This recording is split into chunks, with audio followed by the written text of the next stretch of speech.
The government and AGEC joined forces to build a plant that will make refined fuels by enhancing infrastructure for storage, distribution, transportation for crude oil. This is wonderful news for Uganda, since it means they will be able to generate additional goods from oil and gas, broadening their export beyond crude oil. In the long run, this will boost earnings and draw additional capital into the industry. The $4.5 billion project, whose implementation is scheduled for March 2023, aims to increase the value of Uganda's natural resources, particularly its local oil resources.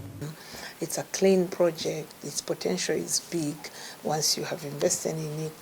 For us as a government, we have a 40% share, as you know, and so the balance would be for the joint venture partner. Now, when you start at that with a good rate of return, the money would be available. It's a clean project. It wouldn't get negative impacts to the environment, and so it would be able to be executed without flawlessly.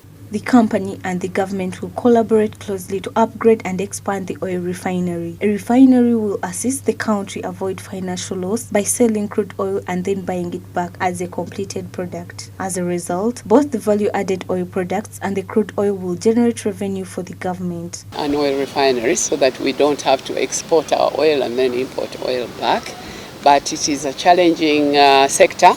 It's very technical.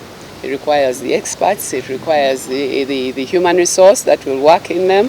So I'm sure our government is looking at it and trying to find the best way forward for us to actually have a refinery in the country. What's even more exciting is that this investment is anticipated to generate thousands of jobs for Ugandans, both directly and indirectly. A country having a labor force increases consumer expenditure, a balanced demand and a balanced supply leads to economic growth. We envisage 161,700 jobs around about there, and in there we have the direct jobs, we have the indirect jobs, and then the induced.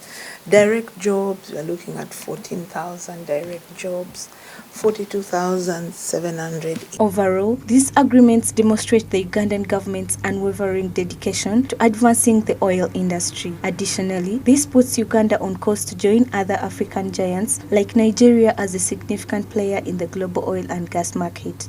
Bronia Katusiime, Smart 24 TV, Business Today.